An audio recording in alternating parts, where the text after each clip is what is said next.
बहुत दूर किसी शहर में 3 दोस्त रहते थे। उनमें से एक अंधा, एक लंगड़ा और एक कबड़ा था। कबड़ा उसे कहते हैं जिसकी कमर में खम होता है। वो तीनों बहुत गरीब थे। सच तो ये है कि वो भीख मांगकर गुजारा करते थे। एक दिन वो भीख मांगने निकले तो इत्तेफाक से हर एक को रास्ते में पड़ी हुई कोई चीज मिल गई। एक को अगर लोहे का डंडा मिला तो दूसरे को हथौड़ा और तीसरे को एक बड़ा सा सूआ मिल गया। ये चीजें पाकर वो बहुत खुश हुए। उन्होंने सोचा कि इन चीजों का एक ही दिन मिलना कुदरत की तरफ से कोई खास इशारा है।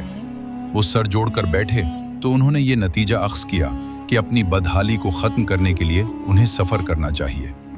एक जगह बैठे बैठे तकदीर नहीं बदलेगी। अगले रोज़ वो अपना थोड़ा सा सामान लेकर सफ़र पर निकल पड़े। कुछ ही देर में आबादी पीछे रह गई और वो एक घने जंगल में दाखिल हो गए।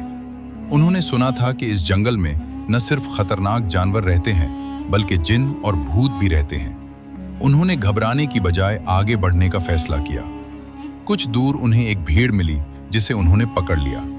भीड़ को लेकर वो कुछ ही आगे गए थे कि उनकी नज़र एक इमारत पर पड़ी। घने जंगल में इमारत देखकर वो हैरान रह गए। उनमें से एक ने कहा कि किस्मत आजमाने के लिए उन्हें इस इमारत का जायजा लेना चाहिए। इमारत के करीब जाकर उन्होंने देखा कि वो हर तरफ से बंद है। सिर्फ एक तरफ एक बड़ा सा दरवाजा है। दरवाजा खुला हुआ था, इसलिए वो अंदर दाखिल हो गए। अंदर जाकर उन्हें एहसास हुआ कि वहां कोई भी नहीं है। उन्होंने कई कमरों में झांका लेकिन वहां कोई नहीं था। ये देखकर उन्होंने इमारत का बैरूनी दरवाजा अंदर से बंद कर लिया। एक तरफ सीढ़ियां मौजूद थी। वो सीढ़ियां चढ़कर पहली, दूसरी और फिर तीसरी मंजिल पर चले गए। यहां उन्होंने एक कमरे में ठहरने का फैसला किया। उन्होंने भीड़ को एक तरफ बांध दिया और खुद आराम की गर्ज से लेट गए। असल में वो इमारत एक डाकू की थी। वो किसी काम से कुछ देर के लिए घर से निकला हुआ था। कुछ देर बाद वो वापस आ गया। वो ये देखकर हैरान रह गया कि उसका घर अंदर से बंद हो चुका है। तमाम खिड़कियां भी अंदर से बंद कर दी गई थी। इसका मतलब है कि उसकी गैर हाजिरी में कोई उसके घर में दाखिल हो गया था। वो गुस्से में आ गया और चीख कर बोला, अंदर कौन है? जवाब में जो आवाज उसने सुनी वो भीड़ के मिमियाने की आवाज थी। वो सोच में पड़ गया। जाहिर है कोई भीड़ तो खिड़कियां और दरवाजे बंद नहीं कर सकती। बंद कमरे में भीड़ की आवाज ज्यादा गूंज रही थी। इसको सुनकर वो थोड़ा सा खौफजदा हो गया। वो सोचने लगा कि कोई खतरनाक चीज उसके घर में घुस गई है। शोर मत मचाओ, हिम्मत है तो जरा मेरी उंगली में चश्मकी लेकर दिखाओ, वो बोला और बड़े दरवाजे के एक सुराख से अपनी उंगली अंदर दाखिल कर दी। डाकू की आवाज सुनकर वो तीनों दोस्त दरवाजे के पास आ चुके थे, लेकिन वो कुछ बोले नहीं। उन्होंने सुराख में बड़ी सी उंगली देखकर अपने पास मौजूद सुवा निकाला और पूरी कुव्वत से उंगली में चब्बू दिया। उंगली में से खून निकल आया। डाकू तकलीफ से करा उठा। उसने घबराकर उंगली निकाल ली। उंगली में से खून बहने लगा था। उसने सोचा कि अंदर मौजूद जो कोई है उसको और आजमाया जाए। अच्छा सुनो, जरा मुझसे हाथ तो मिलाकर दिखाओ। ये कहकर उसने दरवाजे के सुराख में हाथ डाल दिया। वो सुराख ज्यादा बड़ा नहीं था, लेकिन किसी न किसी तरह उसने हाथ अंदर डाल दिया। अंदर मौजूद दोस्तों ने ये देखा तो उन्होंने हथौड़ा उठाकर उसके हाथ पर दे मारा। चोट इतनी शदीद थी कि डाकू की चीख निकल गई। उसने फौरी तौर पर हाथ बाहर निकाल लिया। वो आसानी से हार मानने को तैयार नहीं था। उसने एक और कोशिश का फैसला किया। बहुत हो गई, हिम्मत है तो मुझे अपनी शक्ल दिखाओ। ये कहकर उसने आंख उसी सुराख से लगा दी जो दरवाजे में बना हुआ था। जैसे ही उसने आंख को सुराख पर रखा, अंदर मौजूद दोस्तों में से एक ने लोहे का डंडा उसकी आंख में मार दिया। एक लम्हे के लिए डाकू की आंखों के सामने अंधेरा छा गया। ये तकलीफ बर्दाश्त करना बहुत मुश्किल था। वो वहां से भाग खड़ा हुआ। उसको ऐसा लगा कि उसके घर में कोई खतरनाक बला दाखिल हो गई है। कुछ दूर जंगल में डाकुओं की एक बस्ती थी। वो भागकर सीधा वहां गया और अपने साथियों को आगाह किया कि उसके घर में कोई बला दाखिल हो गई है। पहले तो वो इस बात को मजाक समझे, लेकिन जब डाकू ने उनको अपनी आंख और हाथ दिखाए तो वो सोच में पड़ गए। डाकुओं ने फैसला किया कि वो मिलकर उसका मुकाबला करेंगे। दरवाजे से दाखिल होने की बजाय छत के जरिए घर में दाखिल होने की कोशिश की जाएगी। दूसरी तरफ इन तीनों दोस्तों को भूख लगने लगी। बाहर जाना मुनासिब नहीं था। उन्होंने फैसला किया कि भीड़ को काट कर पक्का लिया जाए। उन्होंने जल्दी जल्दी भीड़ को काटा और उसका गोश्त भूनकर एक बड़ी सी प्लेट में रखने लगे। ये प्लेट लेकर वो अपने कमरे में गए ही थे कि बहुत सारे डाकू वहां आ गए। डाकुओं ने फैसला किया कि छत के जरिए घर में जाने के लिए वो एक दूसरे के कंधे पर चढ़ेंगे, क्योंकि वहां कोई सीढ़ी नहीं थी। उस घर का मालिक डाकू कुछ ज्यादा ही खौफजदा था। वो बोला कि वो अंदर नहीं जाएगा, बल्कि सबसे नीचे खड़ा होगा। उसका ख्याल था कि इस तरह वो महफूज रहेगा। चुनाचे ऐसा ही हुआ।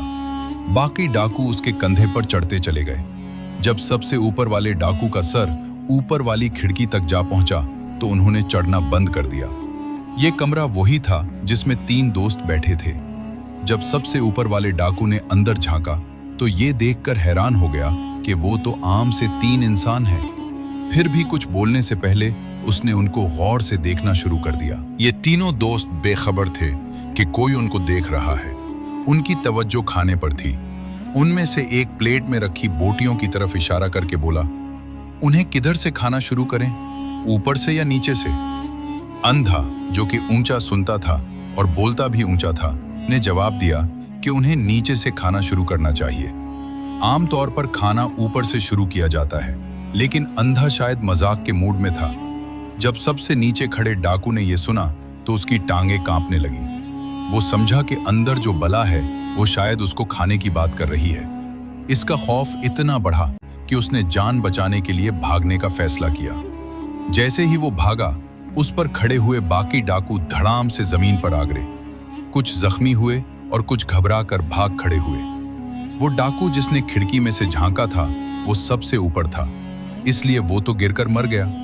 अब कोई बताने वाला भी नहीं था कि अंदर कोई बला नहीं है, बल्कि इंसान है। ऊपर मौजूद 3 दोस्तों ने बाहर शोर सुना तो उन्होंने खिड़की में आकर देखा। कुछ डाकू भाग चुके थे और कुछ बेहोश पड़े थे। उन्होंने खुद ही अंदाजा लगाया कि क्या वाकया हुआ है और इस बात पर खुदा का शुक्र अदा किया कि खुदा ने उनकी जान बचा ली है। उन्होंने फैसला किया कि जल्द से जल्द वो जगह छोड़ देना चाहिए, लेकिन जाने से पहले वो इमारत में मौजूद दौलत को समेटना नहीं भूले। हर एक ने एक एक थैला सोने और चांदी से भर लिया। उन्होंने सोचा कि वापसी का सफर शुरू किया जाए। वो अभी रास्ते ही में थे कि शाम हो गई। एक जगह उन्हें मुसाफिरों को ठहराने वाला मुसाफिर खाना नजर आया तो उन्होंने रात वहां ठहर जाने का फैसला किया।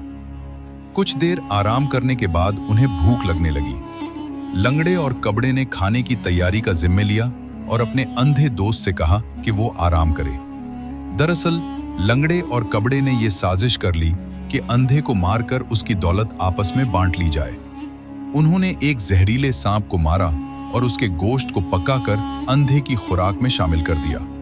अंधा देख तो नहीं सकता था, लेकिन खाना खाते हुए उसे एहसास हो गया कि वो जो गोश्त खा रहा है वो बहुत नर्म है। ये नर्म और मजेदार चीज क्या है जो तुम मुझे खिला रहे हो? उसने पूछा। ये समझ लो कि ये गिजा तुमको गेंडे की तरह ताकतवर बना देगी। वो एक दूसरे की तरफ देखकर मुस्कुराए, क्योंकि उनका ख्याल था जल्द अंधा खत्म हो जाएगा, लेकिन किस्मत को कुछ और ही मंजूर था। खाना खाने के दौरान अंधे की बीनाई वापस आने लगी। उसे नजर आना शुरू हो गया।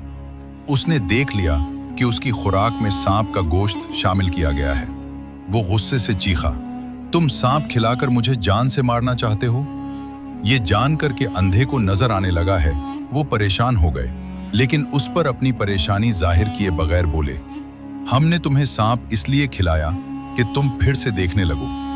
अगर हम तुमको पहले से बता देते तो तुम कभी भी उसे न खाते। अंधे को वाकई नजर आने लगा था, इसलिए उसे महसूस हुआ कि उसके दोस्त सच कह रहे हैं। वो उन्हें गले लगाकर उनका शुक्र अदा करने लगा। अगले रोज उन्होंने फिर अपना सफर शुरू कर दिया और एक बार फिर रास्ते में रात हो गई। वो फिर एक मुसाफिर खाना में ठहर गए। इस दफा अंधे ने, जो कि अब अंधा नहीं रहा था, लंगड़े से कहा, क्यों ना कबड़े को मारकर उसकी दौलत आपस में बांट ली जाए। लंगड़ा झट से राजी हो गया। उन्हें अंदाजा था कि कबड़े की कमर में मौजूद खम बहुत दर्द करता है। वहां थोड़ा सा भी हाथ लगाओ तो वो बहुत शोर मचाता है। उन्होंने सोचा कि अगर कबड़े पर जोर से ज़र्ब लगाई जाए तो दर्द की शिद्दत से कबड़ा मर सकता है। चुनाचे जब खाना खाने के बाद सब लेट गए तो उन दोनों ने कबड़े के सोने का कुछ देर इंतजार किया। जब कबड़े के खराटों की आवाज आने लगी तो वो दोनों उठे। कबड़ा करवट लेकर लेटा हुआ था।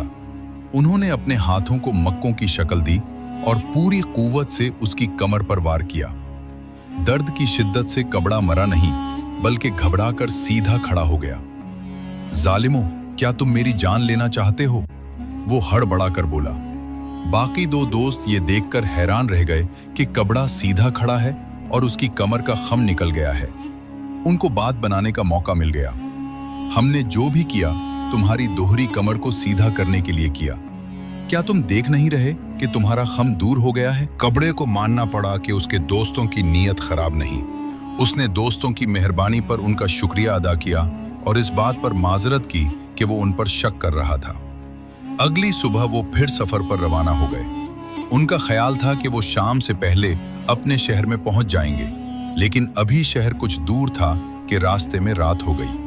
उनको एक बार फिर एक मुसाफिर खाना में पयाम करना पड़ गया। जब वो खाना खाकर सोने के लिए लेटे तो लंगड़े को पहले नींद आ गई। अब बाकी दो दोस्तों ने फैसला किया कि लंगड़े को मारकर उसकी दौलत हासिल की जाए। लंगड़े की एक टांग जो थोड़ी मुड़ी हुई थी, उसमें वो दर्द की शिकायत करता रहता था। चुनाचे बाकी दो ने सोचा कि अगर उस टांग पर कारी जर्ब लगाई जाए तो लंगड़ा मर सकता है। हथौड़ा तो उनके पास पहले से मौजूद था, चुनाचे उन्होंने उसे इस्तेमाल करने का फैसला किया। वो खामोशी से उठे और हथौड़ा उठाकर लंगड़े की टांग पर दे मारा। एक आवाज आई, लेकिन वो आवाज हड्डी टूटने की नहीं थी, बल्कि हड्डी सीधी होने की आवाज थी। लंगड़ा खौफ और तकलीफ से जाग गया। वो पींच कर सीधा खड़ा हो गया। उसने अपने दोस्तों के हाथ में हथौड़ा देखा तो वो बोला, क्या तुम इससे मुझे मारना चाहते हो? बड़े नाशुक्रे हो तुम। हमने तुम्हारी टांग ठीक कर दी और तुम हम पर शक कर रहे हो। उसके दोस्तों ने जवाब दिया। जब लंगड़े ने देखा कि वाकई उसकी टांग ठीक हो गई है तो उसे मानना पड़ा कि उसके दोस्त जो कुछ कह रहे हैं वो बिल्कुल सच है। जब तीनों दोस्त वापस अपने शहर पहुंचे तो वो न सिर्फ तंदुरुस्त हो चुके थे, बल्कि दौलतमंद भी हो गए थे। उन्होंने माजी को भूलकर एक नई जिंदगी शुरू करने का फैसला किया। एक ऐसी जिंदगी जिसमें खुशियां ही खुशियां हों और अपनी किसी जरूरत के लिए किसी के आगे हाथ फैलाना न पड़े। किसी ने सच ही कहा है कि सफर वसीला जफर है।